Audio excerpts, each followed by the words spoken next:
Oke, halo selamat siang Sobat Genvest. Kita kembali lagi di Klinik Saham. Ya di siang hari ini nemenin teman-teman ya pastinya kita akan ngulik soal market juga update ya. Market di sesi 1 ya pasca libur panjang kemarin ya, long weekend lumayan.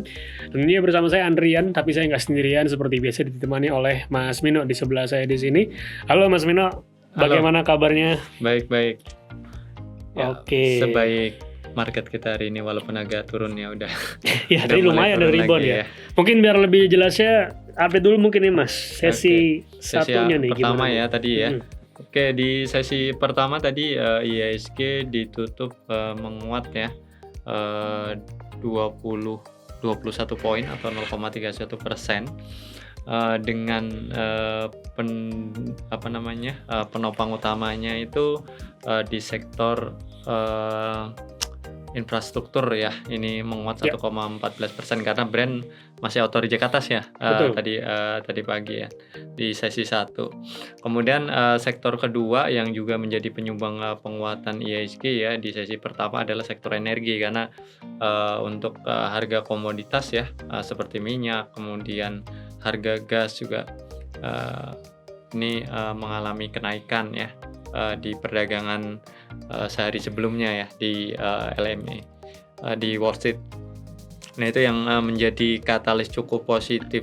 Sisanya kalau kita lihat ya ini banyak sektor yang masih ditutup melemah, Andre. Jadi paling gede ini kalau saya lihat di sektor non primer ya ini turunnya 1,84%.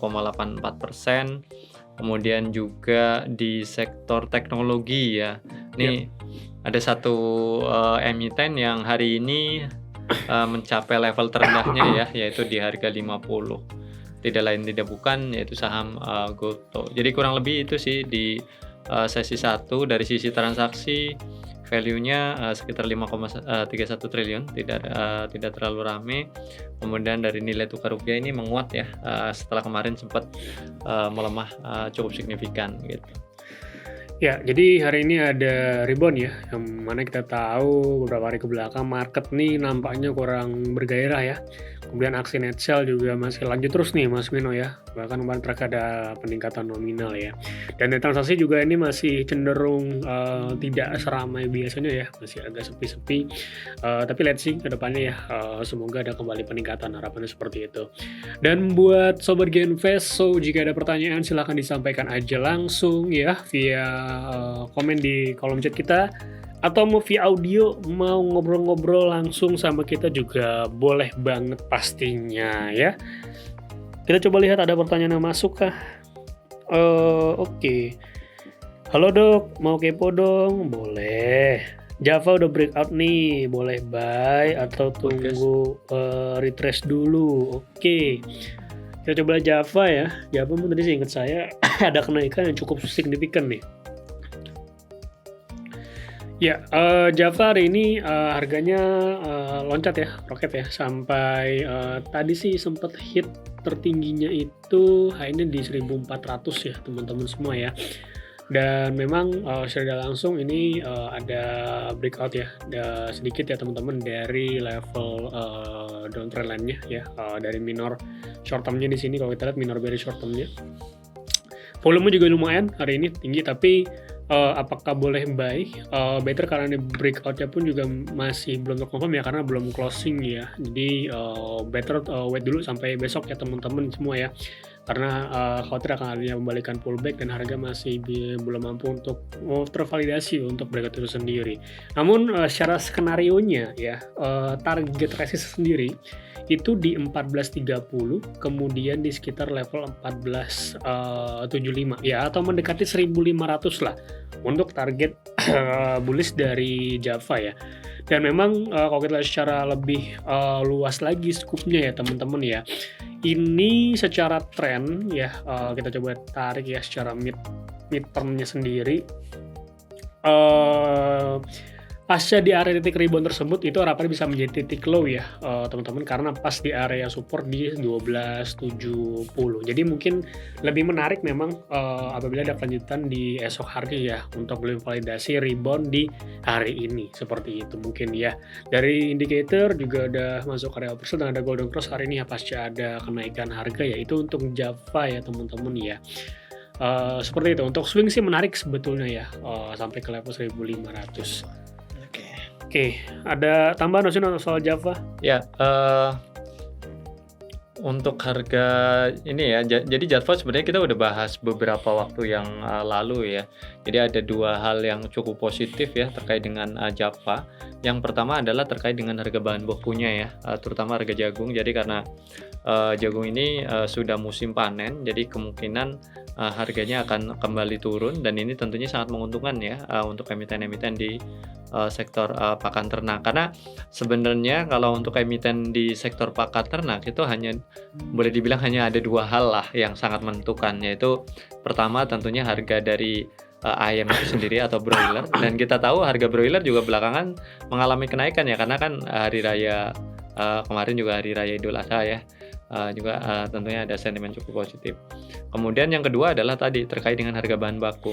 Jadi untuk harga bahan baku itu cenderung dengan adanya panen ya, ini kan tentunya harganya akan terus turun gitu. Dan ini akan berdampak positif terhadap margin dari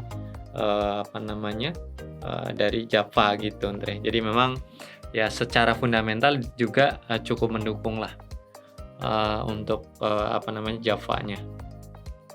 Oke ya, itu juga sedikit tambah untuk Java.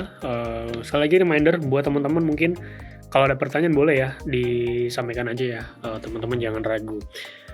Oke, next dari pertanyaan dari Dimas Bagus ya, BBRI katanya mau buyback nih dok, kira-kira bagaimana nih untuk kedepannya? Oke, BBRI ya, memang sempat ada news kabarnya memang ingin buyback ya, dan ini tentu bisa menjadi salah satu news positif ya. Dan mungkin teman-teman juga tahu belakangan big banks termasuk BBRI ini masih cukup terpressure ya teman-teman harganya. Kalau kita coba lihat sampai dengan saat ini ya, secara teknikal juga kalau kita lihat secara trennya, BRI sendiri ini masih solid ya, bearish trendnya teman-teman ya. Hari ini sih sebenarnya ada upaya untuk rebound tadi ya, tapi harga nampaknya sempat terpukul kembali ya.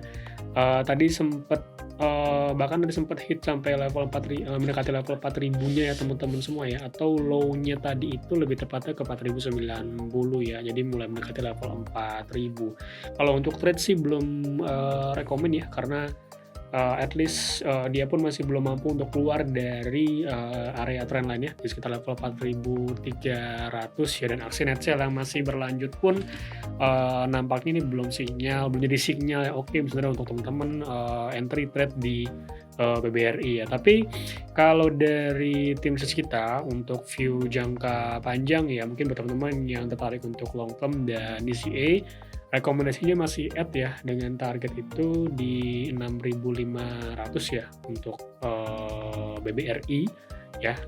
Dan memang yang kemarin jadi banyak pertanyaan, kenapa sih BRI ini mengalami koreksi? Ada concern memang terkait dengan penurunan NIM dan dari kualitas asetnya ya, yang cenderung mengalami penurunan ya. Jadi mungkin next kita juga di Q2 nanti ya untuk big base termasuk untuk BBRI itu sendiri ya. Harapannya semoga ada sinyal rebound ke depannya. Ada tambahan maksudnya untuk BBRI-nya nih yang kerap kali emang jadi banyak pertanyaan yang masuk ya dari teman-teman ya. Kalau untuk BRI saya pikir memang untuk trading ya itu masih belum terlalu bagus ya. Tapi tadi lagi-lagi kalau misalnya teman-teman yang mau invest mungkin bisa cicil beli ya. Karena kalau menurut pandangan dari tim research kita sebenarnya masih sangat positif, dan secara historical memang kalau kita ngomongin soal saham perbankan ya, ini ada kecenderungan dalam jangka panjang itu selalu trennya itu sebenarnya bullish. Jadi kalau misalnya lagi mengalami penurunan yang cukup tajam, itu justru bisa dimanfaatkan untuk cicil beli gitu, Andre. Iya, Seperti itu ya teman-teman ya. Jadi buat long term gitu ya, sebenarnya masih cukup oke ya. Ya kita tahu ini termasuk big banks juga ya. Oke, kita lanjut ke pertanyaan berikutnya. Ini relate nih sama pertanyaan sama sebelumnya ya. Big banks sih masih layak dikoleksi untuk long term nggak sih? Kalau untuk long term, beberapa big banks so far sih masih oke ya. Dari tim riset kita, mungkin saya sedikit sampaikan ya langsung secara satu persatu.